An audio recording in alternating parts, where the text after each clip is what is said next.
गळ्याला shape देऊन घेऊ।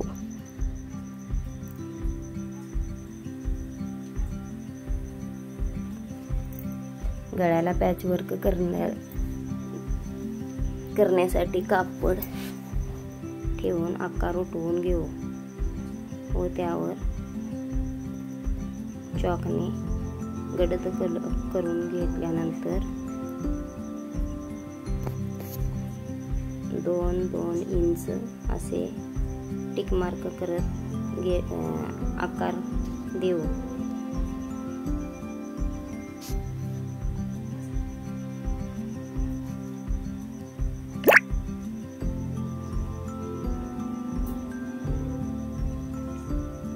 दोन इंचाच्या खुणा केल्यानंतर साईडचे कापड कट करावे।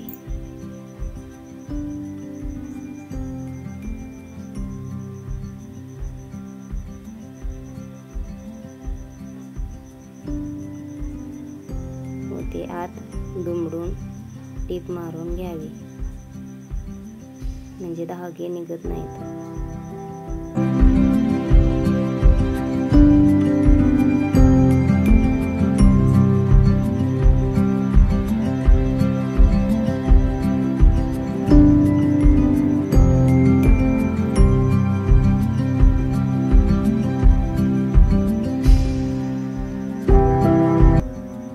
ब्लाउजचा सेंटर काढून घेऊया।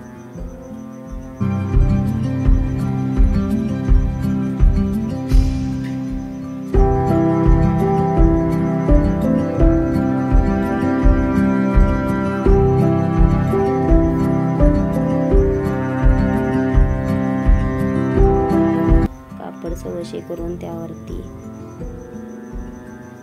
साडीचे कापड ठेवून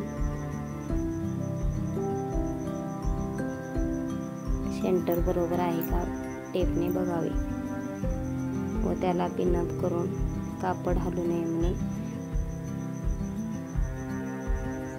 पिन लावून घ्यावी व गळ्याच्या साईडने टीप मारून घ्यावी, म्हणजे कापड सरकणार नाही।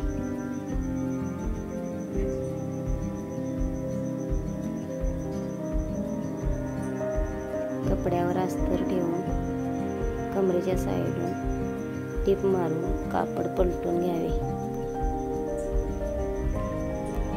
कापड अस्तर पलटते वेळी त्यावर दाब टीप मारावी, म्हणजे कापड बाहेर येत नाही।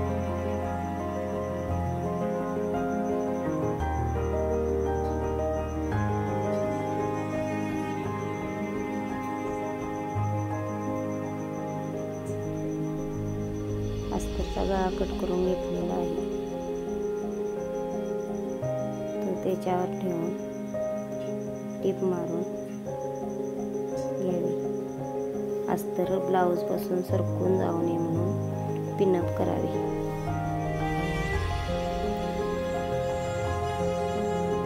तो गळा उलटून घेण्यासाठी टीप मारावी।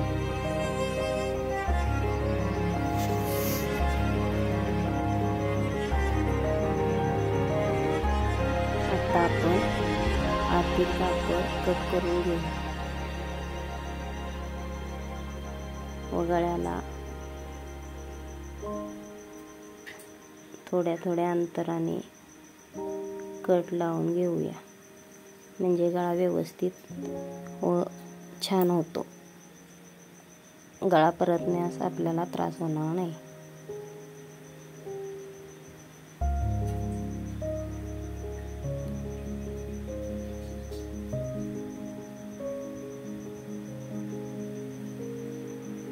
ब्लाऊजच्या कापडाचे त्रिकोण करून घेऊया व ते त्रिकोण गळ्यावर ठेवून टीप मारून घेऊया।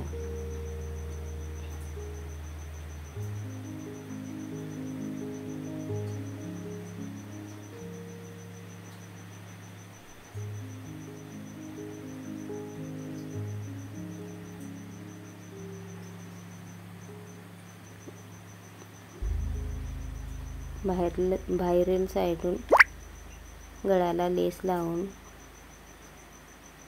घ्यावी लेसमुळे ब्लाऊज छान दिसते.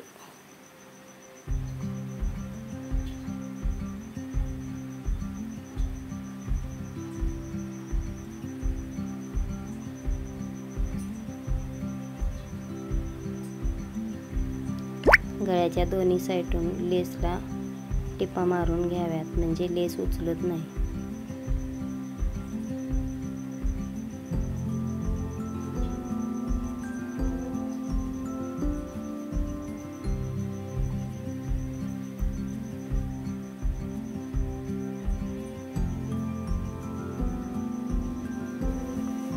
गळा आवडला असेल तर चॅनेलला नक्की सबस्क्राईब करा.